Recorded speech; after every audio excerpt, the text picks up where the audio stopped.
Hello friends, नमस्कार। कैसे हैं आप लोग? आई होप कि आप लोग बहुत अच्छे होंगे। तो चलिए, मैं आप लोगों के लिए फिर से एक बार लेकर के आया हूँ क्लास 12th हिंदी, जो कि काफ़ी इम्पोर्टेंट चैप्टर है, जिसका नाम है संपूर्ण क्रांति। और इसके लेखक हैं जयप्रकाश नारायण, जिनको लोग बाउल या जेपी के नाम से भी पुकारा करते थे। तो चलिए, आज मैं संपूर्ण क्रांति के बारे में बताने वाला हूँ, और आज हम लोग संपूर्ण क्रांति के बारे में सीखने वाले हैं। तो आप लोग जो पहली बार इस चैनल पर जुड़े हुए हैं, सभी लोगों से अनुरोध है कि आप लोग इस चैनल को ज़्यादा से ज़्यादा प्यार और सपोर्ट करें। आप देख सकते हैं MD classes by Zahid sir, जिनके द्वारा यह नोट्स प्रोवाइड किया जाता है सभी क्लास के बच्चों के लिए। जो ऑनलाइन वाले बच्चे हैं उनको भी प्रोवाइड किया जाता है। तो जितने भी बच्चे इस क्लास में जुड़े हुए हैं, आपको यह नोट चाहिए तो आप लोग, ये शॉर्ट नोट्स हैं, ठीक है। ये इम्पोर्टेंट जो है ना, ये इम्पोर्टेंट शॉर्ट नोट्स है बाबू। आप इस नोट्स को ले सकते हैं, परचेज कर सकते हैं। और जो भी बैच में जुड़े हुए हैं तो उनको तो यहाँ से ऐसे ही मिलने वाला है। तो आप देख सकते हैं MD classes by Zahid sir, YouTube channel dear Zahid sir. आप dear Zahid sir YouTube channel को सब्सक्राइब कर लीजिए, बेल आइकन घंटी को प्रेस कर लीजिए। क्लास 12 है, आर्ट्स के लिए है। हिंदी 100 मार्क्स का जो होता है, कॉन्टैक्ट नंबर भी है सर का। ये चैप्टर 3 है हिंदी का। संपूर्ण क्रांति, लेखक हमारे जयप्रकाश नारायण जी है। चलिए आगे हम लोग बढ़ते हैं और इन चैप्टर का शुरुआत करते हैं। इन चैप्टर से जो मेन पॉइंट है, मेन बातें हैं, उन बातों पर हम लोग डिस्कशन करेंगे। और आज हम लोग जयप्रकाश नारायण जी के बारे में जानकारी लेंगे। तो सबसे पहले आप देख सकते हैं जयप्रकाश नारायण जी, जिसको लोक नायक कहा जाता है। आपसे सवाल पूछेगा कि बिहार का लोक नायक किसे कहा जाता है? बिहार का लोक नायक किसे कहा जाता है? तो बेटा याद रखना, जयप्रकाश नारायण जी को बिहार का लोक नायक कहा जाता है। पूरा नाम जानते हैं जयप्रकाश नारायण जी। इसको लोकप्रिय नाम क्या था भाई? तो लोक नायक। बचपन का नाम इनका था बाउल, बचपन में इन्हें बाउल कहा जाता था। इनका जन्म तिथि जो था 11 अक्टूबर 1902 में हुआ था। 11 अक्टूबर 1902 में इनका जन्म हुआ था। इनका मृत्यु 8 अक्टूबर 1979 को हुआ था। इनका जन्म स्थान जो था बाबू, वो सिताब दियारा गांव, जिला सारण, बिहार एवं बलिया उत्तर प्रदेश के बॉर्डर पर था। याद रखिएगा, ये चीज ध्यान दीजिएगा। ये सारा का सारा क्वेश्चन पूछा जाता है कि जयप्रकाश नारायण जी का जन्म स्थान कहाँ था। आपसे क्वेश्चन पूछा जाता है कि जयप्रकाश नारायण जी का निधन कब हुआ था। जयप्रकाश नारायण जी का बचपन का क्या नाम था, ये भी सवाल आपसे पूछ सकता है। आपसे पूछ सकता है कि बिहार का लोक नायक किसे कहा जाता है, तो आपको बताना है। उसके बाद आपसे ये भी सवाल पूछा जाएगा कि बिहार इनका जो जन्म स्थान है किस राज्य में है। उससे आपसे कभी ये भी पूछ सकता है सवाल में कि माता और पिता का क्या नाम था। तो फूल रानी देवी नाम था इनकी माता का। पिता का नाम था हर्षु दयाल। क्या नाम था? हर्षु दयाल उनके पिताजी का नाम था। पत्नी का भी नाम देख लीजिए, प्रभावती देवी जो थी, वो इनकी धर्म पत्नी थी। वो प्रसिद्ध एक गांधीवादी ब्रज किशोर प्रसाद की पुत्री थी। ये चीज को ध्यान दीजिएगा, ठीक है। चलिए आगे देखते हैं। आगे यहाँ पर आप देख सकते हैं ये उच्च शिक्षा के लिए कहाँ गए थे। तो पहले पटना कॉलेज से प्रारंभिक शिक्षा उन्होंने लिया। पटना से प्रारंभिक शिक्षा लेने के बाद असहयोग आंदोलन के दौरान अधूरी उनकी पढ़ाई रह गई थी। असहयोग आंदोलन में उन्होंने हिस्सा लिया और उसी बीच में उनकी जो शिक्षा थी, उनकी शिक्षा वो अधूरी रह गई थी। 1922 में उच्च शिक्षा के लिए उन्होंने यूएसए गए, अमेरिका गए। वहाँ जो है वहाँ उन्होंने कैलिफोर्निया और विस्कॉन्सिन आदि विश्वविद्यालयों में अध्ययन किया। मार्क्सवाद की शिक्षा वहीं से ग्रहण किया था। ये जो हमारे लोकनायक जयप्रकाश नारायण जी थे, मार्क्सवादी शिक्षा कहाँ से प्राप्त किए थे? तो वो अमेरिका से शिक्षा प्राप्त किए थे। इस चीज को ध्यान देना है। चलिए आगे बढ़ते हैं, हम लोग आगे देखते हैं। अब इनकी हम लोग कुछ राजनीतिक जीवन अब हम लोग देख लेते हैं जयप्रकाश नारायण जी का राजनीतिक जीवन। जयप्रकाश नारायण जी का राजनीतिक जीवन किस तरह का था और उन्होंने क्या क्या चीज की है अपने जीवन में। चलिए राजनीतिक जीवन के अंतर्गत हम लोग देख लेते हैं कि उन्होंने 1929 में जो है कांग्रेस में शामिल हुए थे। 1929 में उन्होंने कांग्रेस में शामिल हुए थे। 1932 में सविनय अवज्ञा आंदोलन के दौरान उन्हें जेल भेज दिया गया था। 1935 में प्रजा सोशलिस्ट पार्टी का गठन का मुख्य भूमिका भी इन्होंने निभाया था। प्रजा सोशलिस्ट पार्टी 1952 में उन्होंने अहम भूमिका निभाए थे। उसके बाद 1974 में छात्र आंदोलन का नेतृत्व किया और संपूर्ण क्रांति का नारा उन्होंने दिए थे। देख लीजिए, तो ये क्वेश्चन पूछा जाता है कि संपूर्ण क्रांति का नारा किसने दिया था? तो संपूर्ण क्रांति का नारा जयप्रकाश नारायण साहब ने दिए थे, जेपी साहब ने दिए थे। ये चीज को हम लोगों ने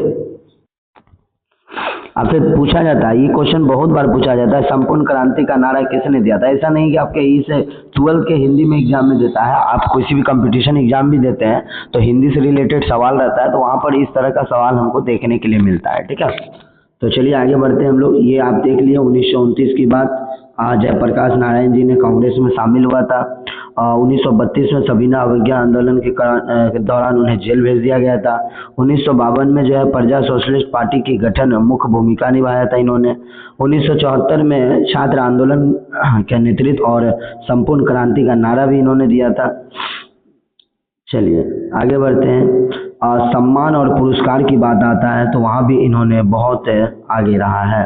तो 1965 में समाज सेवा के लिए मैग्सेसे पुरस्कार इन्हें अवार्ड से सम्मानित किया गया था।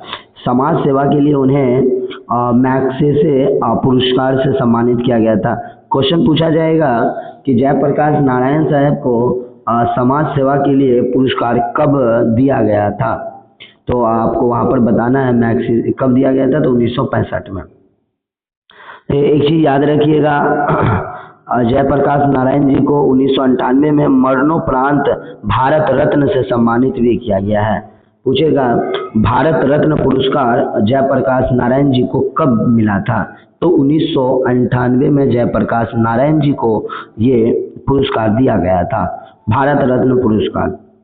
चलिए, ये हमारे सारे जितने भी बातें हैं ना, ये सारे जितने भी बात आपको बताया जा रहा है, जितने भी बात इसमें डिस्कस किया जा रहा है, आपको इस चैप्टर से 2 से 3 क्वेश्चन देखने के लिए मिलेगा। और इतना बात आप अच्छे तरीके से रिवीजन कर लेते हैं, अच्छे तरीके से प्रैक्टिस कर लेते हैं, तो जयप्रकाश नारायण जी के बातों से जो सवाल हमारा बन रहा है, यहाँ से एक भी क्वेश्चन आपका छूटने वाला नहीं है। चलिए आगे बढ़ते हैं हम लोग। अब इनकी थोड़ी सी बैकग्राउंड को देख लेते हैं। इनकी जो है पृष्ठभूमि के बारे में देखते हैं, बैकग्राउंड के बारे में। तो प्रस्तुत पाठ में संपूर्ण क्रांति 5 जून 1974 है ना, 5 जून 1974 को पटना के ऐतिहासिक गांधी मैदान में जयप्रकाश नारायण द्वारा ऐतिहासिक भाषण का एक महत्वपूर्ण अंश बन गया था। यह भाषण स्वतंत्र भारत का सबसे बड़ा जन आंदोलन के रूप में देखा गया था। जयप्रकाश नारायण जी जिन्होंने संपूर्ण क्रांति का जो नारा दिया था, ये संपूर्ण क्रांति है ना, तो संपूर्ण क्रांति का जो इन्होंने नारा दिया था, ये हमारे बिहार के पटना गांधी मैदान में है ना। कहाँ पे दिए थे इन्होंने? तो इन्होंने गांधी मैदान में दिया था। और इतने तादाद में लोग आए थे कि हम लोग उसको बयान नहीं कर सकते हैं। तो तो याद रखिएगा, पूछा जाएगा कि संपूर्ण क्रांति कब हुआ था, तो 5 जून 1974 को हुआ था। कहाँ हुआ था, तो पटना का ऐतिहासिक मैदान जो गांधी मैदान है वहीं पर संपूर्ण क्रांति का नारा जो है जयप्रकाश नारायण जी दिए थे। जयप्रकाश नारायण जी को प्यार से जेपी भी कहते थे। क्या कहते थे बेटा, जेपी भी कहते थे। ये भी सवाल पूछा जाएगा। तो आपको पता चल गया कि संपूर्ण क्रांति का नारा जो है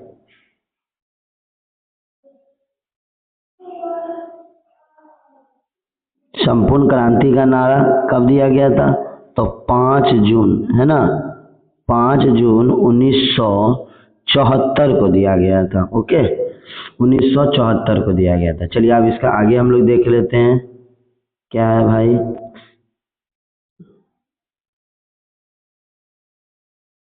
चलिए देखिए इनके कुछ इम्पोर्टेंस, चलिए इनका कुछ मुख्य बिंदु को हम लोग देख लेते हैं। जैसे कि देख लीजिए आप लोग कि छात्रों का आह्वान 1974 में देश में बढ़ती महंगाई, भ्रष्टाचार, बेरोजगारी, तानाशाही के खिलाफ छात्रों ने आंदोलन शुरू किया। अभी भी आप देख रहे होंगे छात्रों के द्वारा लगातार प्रोटेस्ट किया जा रहा है। तो अभी छात्रों के द्वारा काफ़ी भयंकर आप आंदोलन देख सकते हैं जो कि पूरे भारत में अभी पूरा चर्चित में चल रहा है। उसके बाद देख सकते हैं एक विशेष आग्रह मतलब अनुरोध किया था। सभी छात्रों ने जेपी साहब के पास अनुरोध किए थे और उस आग्रह पर जयप्रकाश नारायण जी आंदोलन का नेतृत्व स्वीकार किया। लेकिन उन्होंने एक शर्त रखी थी, जयप्रकाश नारायण जी ने एक शर्त रखी थी कि आंदोलन पूरी तरह से अहिंसक होगा। उनकी बात सभी को माननी होगी। ठीक है, उन्होंने कहा था कि यह जो आंदोलन होगा यह अहिंसक होगा और यह बात सभी छात्रों को माननी होगी। लोकतंत्र की रक्षा, जेपी ने स्पष्ट किया कि हमारी लड़ाई किसी व्यक्ति विशेष से नहीं है, बल्कि उनकी गलत नीतियों के सिद्धांत और भ्रष्टाचार से है। देखिए बात तो सही है कि हम लोगों को किसी एक व्यक्ति से हम लोगों को कोई दुश्मनी तो है नहीं, कोई दिक्कत तो है नहीं। हम लोगों का उसका जो नीति है, जो उसका सिस्टम है, वो सिस्टम के खिलाफ हम लोगों को लड़ना है। उनकी नीतियों के सिद्धांतों को, जो भ्रष्टाचार हो रहा है, उनका जो सिस्टम से भ्रष्टाचार किया जा रहा है, उसके खिलाफ हम लोगों को लड़ाई लड़नी है। वे देश में सच्चे लोकतंत्र की स्थापना करना चाहते थे। देखिए क्या करना चाहते थे, जयप्रकाश नारायण जी ने वो लोकतंत्र में एक सच्चे लोकतंत्र की स्थापना करना चाहते थे। दल विहीन लोकतंत्र और मार्क्सवाद, जेपी साहब अमेरिका में मार्क्सवादी बने थे। देखिए इन्होंने उच्च शिक्षा के लिए इन्होंने जो यूएसए गए थे, उसी यूएसए में जाकर के ही इन्होंने मार्क्सवादी दल विहीन और मार्क्सवादी लोकतंत्र जो है बने थे। वे दल विहीन लोकतंत्र है ना के पक्षधर थे। वह जनता का सीधा नियंत्रण सरकार पर हो, सरकार पर हो, ना कि राजनीतिक दलों पर हो। कोई भी जनता होता है ना, तो उनका कांटेक्ट जो है सरकार के पास होना चाहिए। बाबू किसके पास होना चाहिए, सरकार के पास होना चाहिए। इस चीज को ध्यान देना है, तो इस बात को ध्यान रखना है। चलिए आगे बढ़ते हैं। देखिए क्रांति का स्वरूप, संपूर्ण क्रांति का तात्पर्य केवल राजनीतिक बदलाव नहीं था, बल्कि सामाजिक, आर्थिक, सांस्कृतिक और नैतिक बदलाव था, ताकि समाज के सबसे निचली पायदान पर खड़े व्यक्ति को अधिकार मिल सके। ये देखिए बहुत इंपॉर्टेंट बातें सब इसमें बताई जा रही है। इस चैप्टर को अच्छे से आप और रिवीजन 2 से 3 बार कर लेते हैं तो काफी फायदा आप लोगों को होने वाला है। आगे बढ़ते हैं। प्रेस पर पाबंदी की आलोचना थी। भाषण के दौरान उन्होंने तत्कालीन सरकार द्वारा प्रेस की स्वतंत्रता पर लगाई प्रतिबंधों की तीखी आलोचना की थी। क्या क्या था, तीखी आलोचना किए थे। कौन? तो हमारे जयप्रकाश नारायण जी, जयप्रकाश नारायण जी, ठीक है, जेपी साहब। ये संपूर्ण क्रांति का है, ये चैप्टर 3 है। ये हमारे 12th क्लास के हिंदी है ना, 12th क्लास के हिंदी का चैप्टर 3 का है संपूर्ण क्रांति। ओके, चलिए आगे बढ़ते हैं, अब देखते हैं आगे क्या है। तो अब हम जो है कुछ ऑब्जेक्टिव को यहाँ पर देखेंगे जो कि काफ़ी इंपॉर्टेंट होने वाला है इस चैप्टर से। 20 ऑब्जेक्टिव को देखेंगे और उस ऑब्जेक्टिव को हम लोग डिस्कस करेंगे। जैसे कि अभी आप लोगों को हमने जितना भी बताया उससे रिलेटेड जो भी हमारे इस चैप्टर के अंदर क्वेश्चन बनने वाले हैं उस क्वेश्चन को हम लोग यहाँ पे देखेंगे। तो आप लोग सभी लोग तैयार रहिएगा इस क्वेश्चन का आंसर लगाने के लिए, और लास्ट में आप कमेंट कीजिएगा कि आप लोगों का कितना सही हुआ है। 20 क्वेश्चन का हम लोग अभी प्रैक्टिस कराएंगे, तो आप लोग देखिएगा कि 20 क्वेश्चन में आप लोगों का कितना क्वेश्चन सही होता है, ठीक है। चलिए, तो आप लोग बने रहिएगा।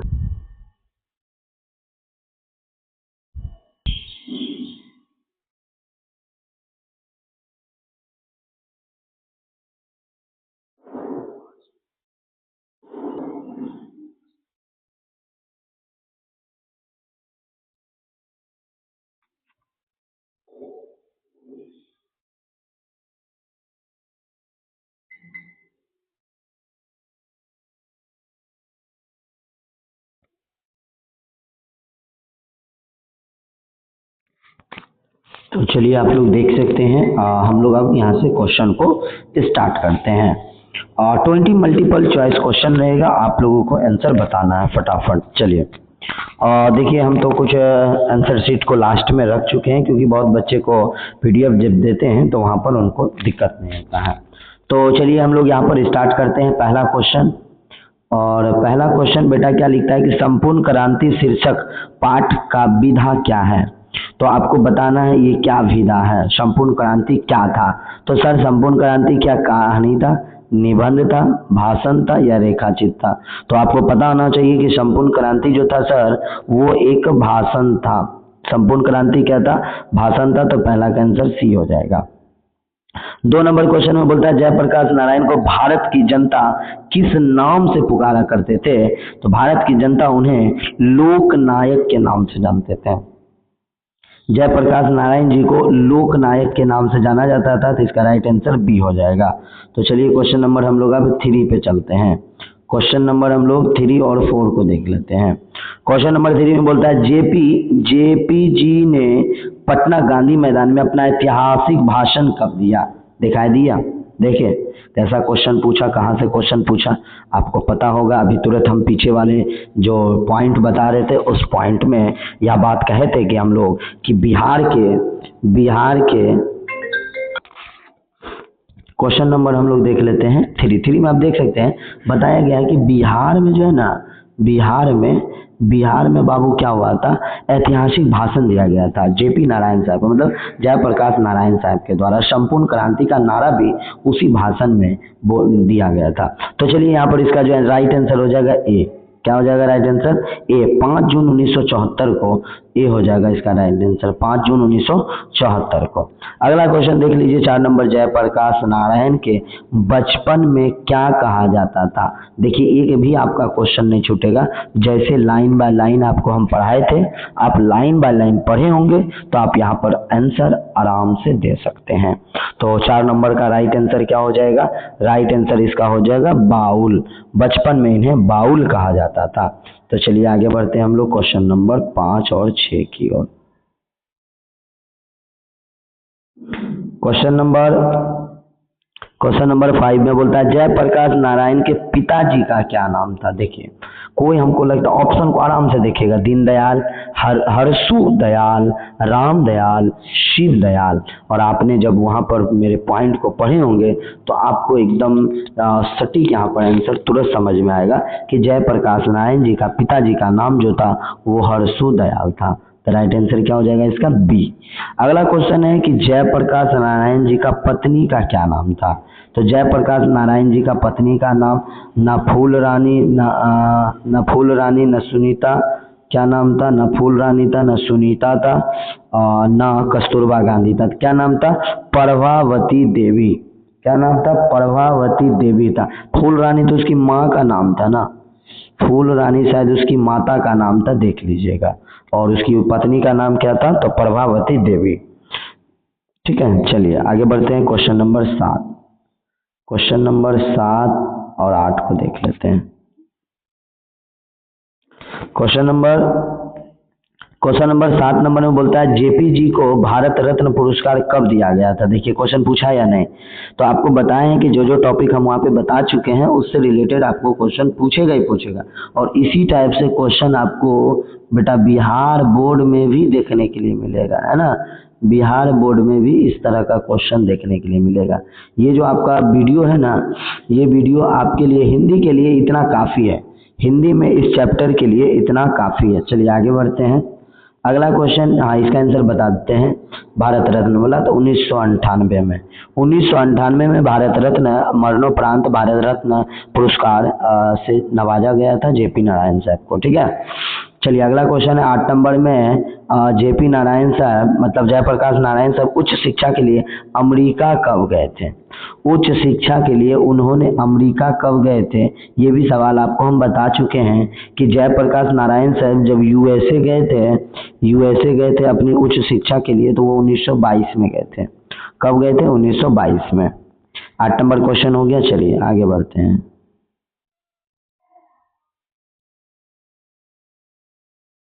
अगला क्वेश्चन है जयप्रकाश नारायण किस विचारधारा से प्रभावित होकर अमेरिका में मार्क्सवादी बने थे?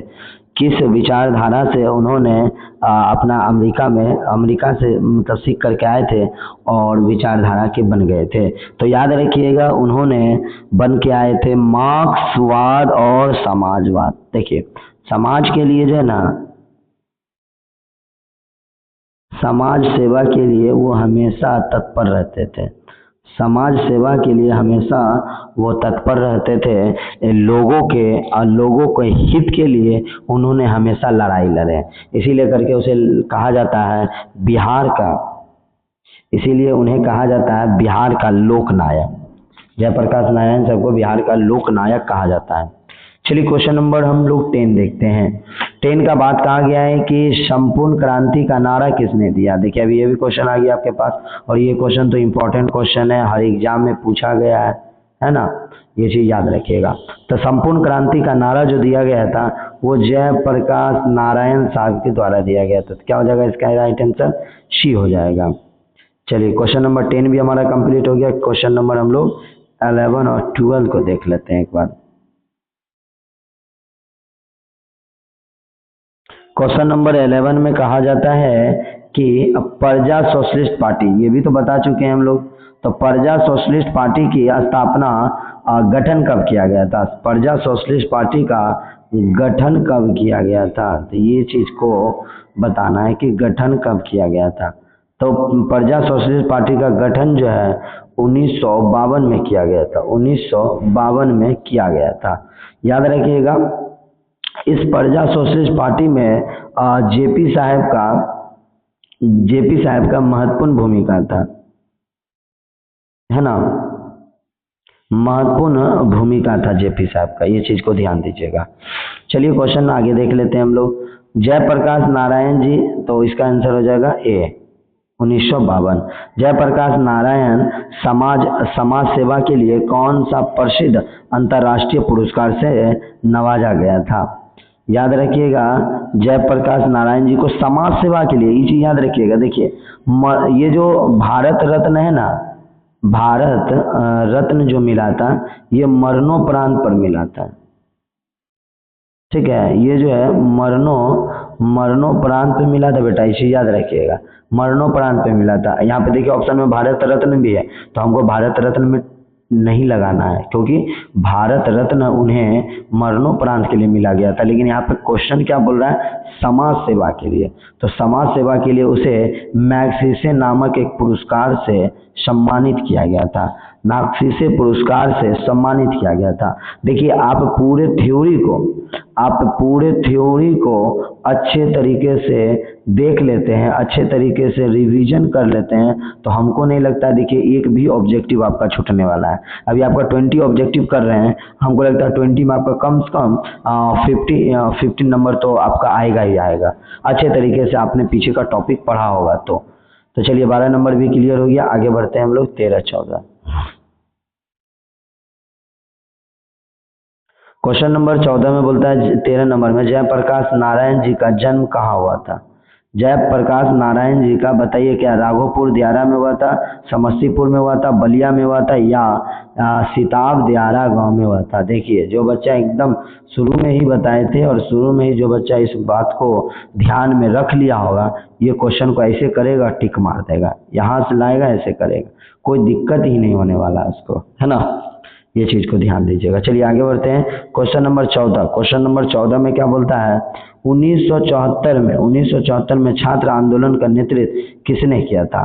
तो 1974 में जो छात्र आंदोलन हुआ था, इस आंदोलन में क्या कहता है, छात्रों के द्वारा, छात्रों का जो आंदोलन, छात्रों का आग्रह था, ठीक है, छात्रों का आग्रह पर जो है, आग्रह पर हमारे बिहार के लोक नायक जयप्रकाश नारायण जी ने इस आग्रह को स्वीकार किया था। और इन्होंने इस आंदोलन में, छात्र आंदोलन में इन्होंने कहा था कि हम अहिंसक आंदोलन को लड़ेंगे, अहिंसक आंदोलन लड़ेंगे। और इस आंदोलन में ये कहना था कि हमारा जो लड़ाई है किसी एक पार्टिकुलर, किसी एक व्यक्ति से नहीं है, उनके नीति और उनके सिस्टम से है, ठीक है। तो उनके सिस्टम के खिलाफ हम लोगों को लड़ाई लड़नी है। चलिए तो इसका राइट आंसर सी हो जाएगा। राइट आंसर क्या हो जाएगा, सी हो जाएगा, जयप्रकाश नारायण जी। क्वेश्चन नंबर 15 को हम लोग देख लेते हैं। क्वेश्चन नंबर 15 में देख लीजिएगा, लिखा हुआ है जयप्रकाश नारायण के अनुसार दलविहीन, है ना, दलविहीन लोकतंत्र किस मूल उद्देश्य का मुख्य राजनीतिक सिद्धांत था। तो आपको ये चीज याद रखना है कि मेन कारण क्या था, है ना। जयप्रकाश नारायण के अनुसार दल विहीन लोकतंत्र किस मूल सिद्धांत का मुख्य था। तो याद रखिएगा सर्वोदय मार्क्सवाद का था। क्या था, सर्वोदय मार्क्सवाद का था बेटा। चलिए 15 नंबर हो गया। 16 नंबर क्वेश्चन देख लेते हैं। जयप्रकाश नारायण कांग्रेस में किस वर्ष शामिल हुए थे। जयप्रकाश नारायण साहब ने कांग्रेस में किस वर्ष जो है शामिल हुए थे, ये चीज को ध्यान देना है। तो उन्होंने, जयप्रकाश नारायण साहब जो है 1929 में जो है 1929 में उन्होंने कांग्रेस में शामिल हुआ था। सबसे पहले उन्होंने कांग्रेस में 1929 में शामिल हुआ था और 1932 में सविनय अवज्ञा आंदोलन के दौरान उन्हें जो है जेल भेज दिया गया था। ये चीज याद रखिएगा। और असहयोग आंदोलन के दौरान उनकी शिक्षा भी जो है अधूरी रह गई थी, ये चीज को ध्यान दीजिएगा। पूछेगा कौन से आंदोलन के दौरान उनकी शिक्षा अधूरी रह गई थी, तो असहयोग आंदोलन के दौरान। ये क्वेश्चन पूछा गया जाएगा जयप्रकाश नारायण साहब को। जयप्रकाश नारायण साहब को याद रखिएगा, जयप्रकाश नारायण साहब को किस आंदोलन के दौरान जेल भेज दिया गया था, तो सविनय अवज्ञा आंदोलन के दौरान, ठीक है। तो जयप्रकाश नारायण ने कांग्रेस में किस वर्ष शामिल हुए थे, तो 1929 में। राइट आंसर हो गया। चलिए क्वेश्चन नंबर 17। क्वेश्चन नंबर 17 में बोलता है रिकंस्ट्रक्शन ऑफ इंडिया पॉलिटी पुस्तक के लेखक कौन है। तो याद रखिएगा रिकंस्ट्रक्शन पुस्तक जो है, रिकंस्ट्रक्शन ये पुस्तक जो है, इनके जो लेखक हैं, इनके लेखक हमारे जयप्रकाश नारायण जी हैं। इनके लेखक कौन है, इनके लेखक जो है, इनके लेखक जयप्रकाश नारायण जी, है ना। ये चीज को याद रखिएगा। रिकंस्ट्रक्शन ऑफ इंडिया पॉलिटी के लेखक जयप्रकाश नारायण जी। तो राइट आंसर क्या हो जाएगा, सी हो जाएगा 17 का। चलिए क्वेश्चन नंबर हम लोग 18 देखते हैं। क्वेश्चन नंबर 18 को देख लेते हैं। क्वेश्चन नंबर 18 में बोलता है जयप्रकाश नारायण का निधन कब हुआ था। जयप्रकाश नारायण जी का निधन किस वर्ष हुआ था। तो जयप्रकाश नारायण जी का जो निधन हुआ था वो 1979 में हुआ था। 1979 1979 में हुआ था, ये याद रखिएगा। 1979 में जयप्रकाश नारायण जी का निधन हो गया था। चलिए आगे बढ़ते हैं हम लोग। अगला क्वेश्चन 19 नंबर क्वेश्चन है, जयप्रकाश नारायण जी किस आंदोलन के दौरान पहली बार जेल गए थे? देखें क्वेश्चन आ गया ना आपके पास, क्वेश्चन पूछ दिया ना आपको। जो क्वेश्चन अभी हम पीछे बता रहे थे उस क्वेश्चन के बारे में पूछा गया है कि जयप्रकाश नारायण जी को किस आंदोलन के दौरान, है ना, किस आंदोलन के दौरान जेल भेजा गया था, पहली बार जेल गए थे। तो जयप्रकाश नारायण साहब ने पहली बार जो जेल गए थे वो सविनय अवज्ञा आंदोलन के दौरान, है ना, सविनय अवज्ञा आंदोलन के दौरान उन्हें जेल भेज दिया गया था। चलिए आगे बढ़ते हैं, क्वेश्चन नंबर हम लोग 20 देखते हैं और क्वेश्चन अंतिम क्वेश्चन आज का हम लोगों का है, अंतिम क्वेश्चन। और अंतिम क्वेश्चन में बोलता है कि लोक नायक किसे कहा जाता है ना। याद रखिएगा, लोक नायक जयप्रकाश नारायण साहब को कहा जाता है, जेपी साहब को लोक नायक कहा जाता है। बेटा इस चीज को ध्यान दीजिएगा, जयप्रकाश नारायण। तो अब आप लोग बताइए, आप लोगों का 20 में कितना नंबर आया, 20 में कितना क्वेश्चन आपका सही आया? सभी लोग कमेंट बॉक्स में हमें बताइए। जितने भी बच्चे अभी हिंदी का यह क्लास देख रहे होंगे, वन शॉट आप लोग इसका जो है प्लीज हमें कमेंट में बताइएगा। जितने जो है नोट्स को पढ़ा, आपको कैसा नोट्स लगा और आपको कैसा यह 20 क्वेश्चन लगा, किस लेवल का क्वेश्चन था और आप लोगों ने इस क्वेश्चन को हल किया तो इस क्वेश्चन आप लोगों ने कितना क्वेश्चन को सही किया। और सभी लोगों से अनुरोध है कि आप लोग पहली बार हमारे चैनल पे जुड़े हुए हैं तो आप लोग चैनल को सब्सक्राइब कर दीजिए और चैनल को, वीडियो को शेयर कर दीजिए क्योंकि काफ़ी इम्पोर्टेंट होने वाला है। आप देख सकते हैं जो भी हमने यहाँ से टॉपिक को पढ़ाया, सारे टॉपिक से आपको इम्पोर्टेंट क्वेश्चन भी हमने कराया। आप यूट्यूब चैनल देख सकते हैं, डियर जाहिद सर, ये हमारे इंस्टीट्यूट का नाम है, MD classes by Zahid sir. आप कॉन्टैक्ट नंबर है यहाँ पे दिया हुआ, आप कॉन्टैक्ट नंबर से कॉन्टैक्ट कर सकते हैं और इनके PDF को ले सकते हैं। चलिए फिर मिलते हैं नेक्स्ट वीडियो में। ये हमारा था संपूर्ण क्रांति का वीडियो और ये वन शॉट वीडियो था, काफ़ी इम्पोर्टेंट वीडियो था। बहुत बहुत धन्यवाद। आप लोग इसी तरीक़ा से प्यार और आशीर्वाद बनाए रहिए डियर जाहिद सर के यूट्यूब चैनल को।